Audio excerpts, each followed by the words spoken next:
de atenção total com relação à exposição, e anotações, porque vocês vão fazer a memória dessa aula de hoje. E durante as anotações, a hora que acontecer a pergunta, você não vai perguntar na hora, você escreve na hora a sua pergunta. Escreva na hora aquilo que te chamou a atenção. E aí, depois da fala dele, você vai apresentar a pergunta por escrito. Tá? Então, a hora que terminar a fala dele, eu vou receber já as perguntas para a gente ler aqui. Então, a partir de agora, eu passo a palavra para o Clériston, que é administrador de empresas. Não sei se ele gosta muito de falar, né, sobre o currículo dele, mas ele é ex-pastor, é ex-jogador profissional de futebol, é ex um monte de coisa, né, e é ex-aluno aqui desse curso de vocês aqui também. Boa noite, gente. Agradeço a recepção do professor, a recepção de vocês. A gente está aqui na Universidade Federal. Uma pergunta que cabe no momento, né? O que levou vocês a fazerem o curso de administração? É um curso de gestão, curso inteligente, não é para qualquer um. Você vai observar que a gente vê aqui mais ou menos umas 40 pessoas, né? Mas será que no dia da monografia vai ter 8?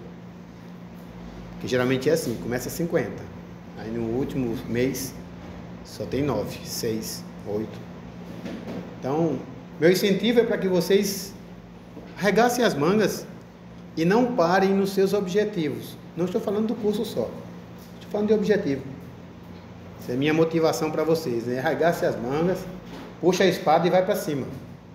Quando eu jogava bola, hoje eu jogo ainda assim, mas gosto de velho, né? Mas quando eu jogava assim na idade de vocês, essa era a minha ideia. Eu arregaçava a manga e ia para cima. E os caras tinham 2 metros de altura na zaga lá, dava trabalho, não conseguia não. E a bola e a rede mexia. Isso, na vida a gente tem que ser assim, gente. Na vida a gente tem que ir para cima e resolver os problemas, encarar a vida, ser responsável.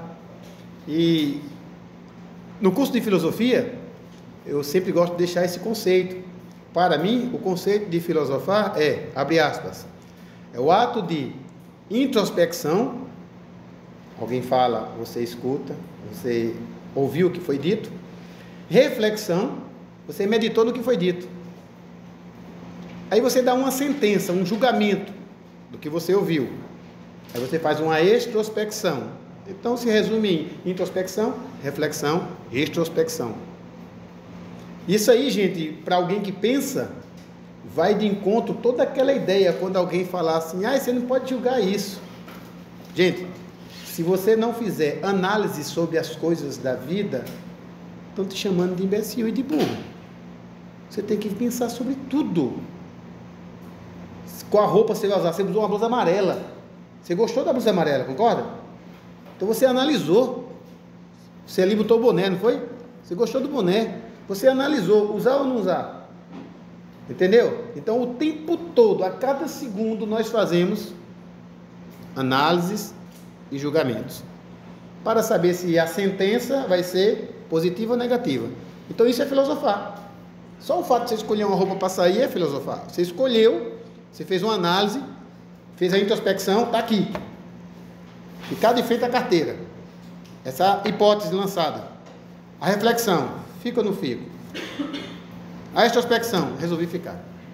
Na vida tudo é assim. Então quando alguém falar, não julgue. O fato de alguém falar não julgue, por si só é uma imbecilidade. Todo mundo julga. Até o fato de você não julgar é um julgamento. Não, eu não quero pensar sobre esse assunto. Então você decidiu o quê? Não pensar. Então, na filosofia, o importante sempre é fazer a introspecção, uma reflexão e dar o resultado, a extrospecção. E para isso que estamos aqui. A gente está aqui para conversar sobre coisas que acontecem na vida, sobre o diagrama que o professor lançou aqui, que é o da sabedoria. Gente, não há como você aumentar a sua sabedoria, anotem essa, tá? Não precisa anotar no papel, né? Anote no coração. Não há como você aumentar a sua sabedoria se você não aumentar a sua bondade. Vocês sabiam disso? Você sabia que quanto mais uma pessoa for má, menos sabedoria ele tem? Eu não estou falando de inteligência, estou falando de sabedoria. Sabedoria envolve muito mais do que inteligência. Inteligência é uma ferramenta. Um exemplo, eu sou pedreiro, mas não tenho nada para trabalhar. A probabilidade de eu fazer alguma coisa existe. Só que se eu tivesse a ferramenta de pedreiro, eu faria mais rápido aquela função. Então a inteligência é a ferramenta que um sábio pode usar. Uma pessoa sábia, ela aumenta a sua sabedoria se ela elevar o seu nível de bondade. Ah, como é que se prova isso? Simples. E a gente está fazendo isso, gente, é filosofar, tá? Quem você acha que foi a pessoa mais sábia que pisou na terra? Vamos participar, gente? Jesus. Jesus era uma pessoa muito boa ou má? Muito boa. O índice de bondade de Jesus era alto, isso é unânime, correto? Se o índice de bondade dele era alto, qual é o índice de sabedoria dele? Alto. Vamos fazer um pensamento inverso.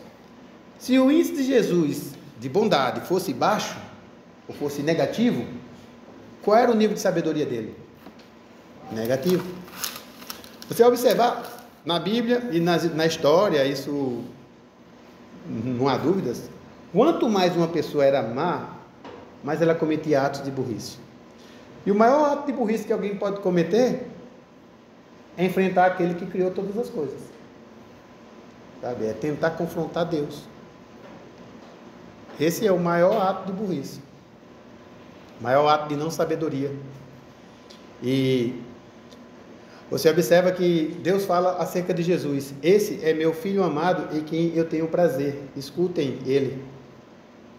Por quê? O nível de bondade dele era muito alto, de sabedoria dele também era muito alto. Então está correlacionado sabedoria e bondade. Quanto mais sábio uma pessoa for, você observa que mais ele tem atributos de bondade. Como o professor falou aqui, ó, descendo aqui essa escala, se uma pessoa ela tiver pouca experiência, tiver pouco conhecimento, pouca sabedoria, a tendência dele é ele ser anti-sábio.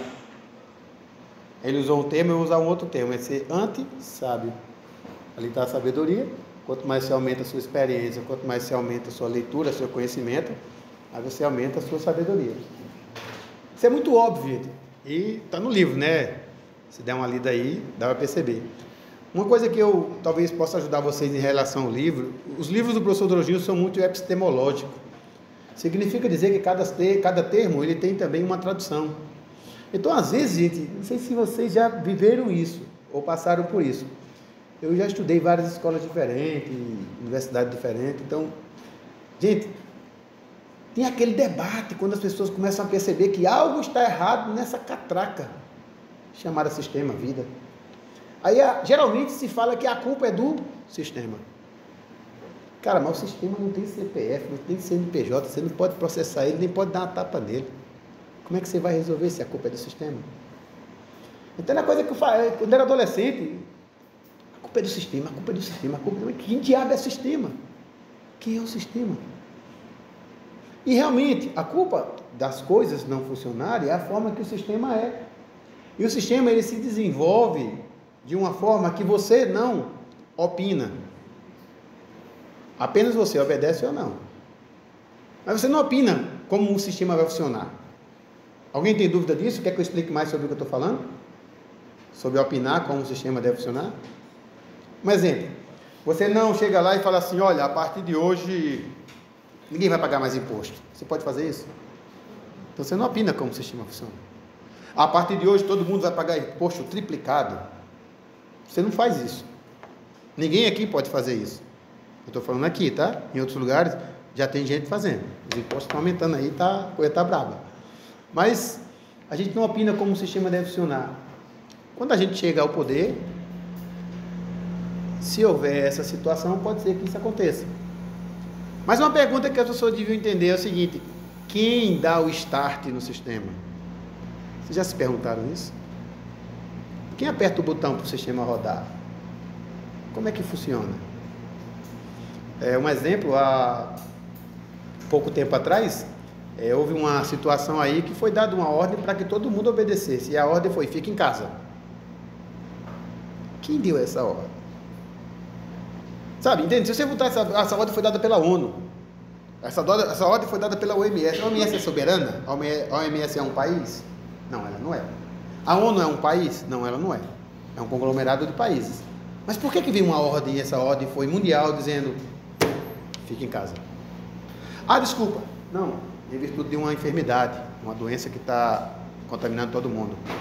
Mas você observa que houve uma ordem que todo mundo obedeceu? Vocês observam isso ou não, gente? Aconteceu isso ou não? Eu estou falando loucura. Houve uma ordem que todo mundo obedeceu. Algumas pessoas não concordaram, mas existiam suas exceções, mas a regra era obedecer. A outra ordem que foi dada, vocês lembram qual foi depois de ficar em casa? Qual é? Essa foi bem depois. Você tem razão, mas é que foi dado uma um pouquinho antes. Você lembra qual foi? Depois? Usar máscara. Gente, para alguém que tem um pensamento como tem que ser, o fato de usar máscara diz um monte de coisa. Para alguém que sabe investigar, só o fato de usar máscara diz um monte de coisa.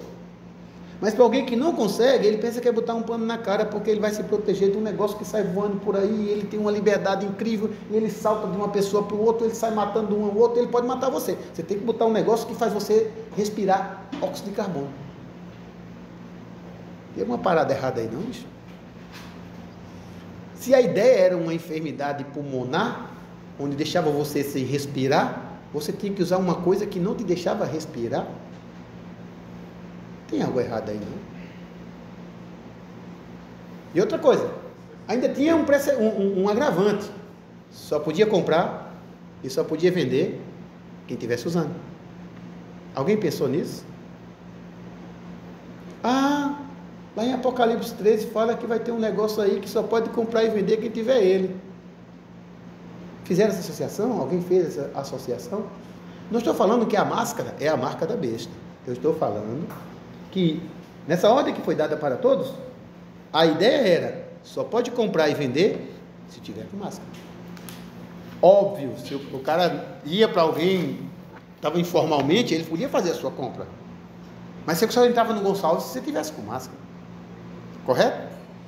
Você podia ir no banco se tivesse com máscara, ou podia ir para a universidade se tivesse com máscara. Então tá, outra coisa que você podia pensar, por que nos órgãos formais o imperativo tinha mais força? Será que isso não tem um porquê? Será que é aleatório? Por que eles tratam a gente como burróides? Por que lembra que eu falei que alguém dá o start no sistema?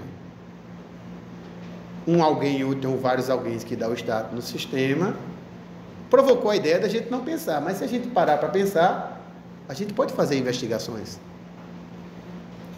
Eu tenho um canal na rede social chamado Kawaii, e eu gosto muito dessa frase, eu digo muito isso para as pessoas perguntam coisas para mim, eu falo, não, investiga e decifra.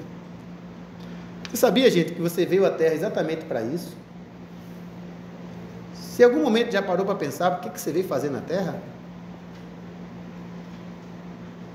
Se pensar realmente que você veio do ovo do pai, gente, pensa bem, será que você veio do ovo do seu pai? Sabe, você é nada, é um bichinho que mexe para lá e para cá, com o nome de esperma, aí você veio do ovo do pai, aí você juntou com o óvulo da tua mãe, aí nasceu você. Não está faltando peça aí? Você sabia que a Bíblia explica sobre isso? Você sabia que existem 7 perguntas que a filosofia não consegue responder? Quais são as perguntas, professor? Está no livro? Tá, mas fala as perguntas aí. Tá aí. Fala aí. Você está de óculos, eu não estou? Fala aqui as perguntas. Ele vai falar rapidamente as perguntas que a filosofia não responde, tá? A Bíblia responde. Quem eu sou? De onde eu venho? Onde eu estou? Então está aqui. Quem está comigo? Por que eu estou aqui? O que eu posso fazer? Para onde estamos indo? Exatamente.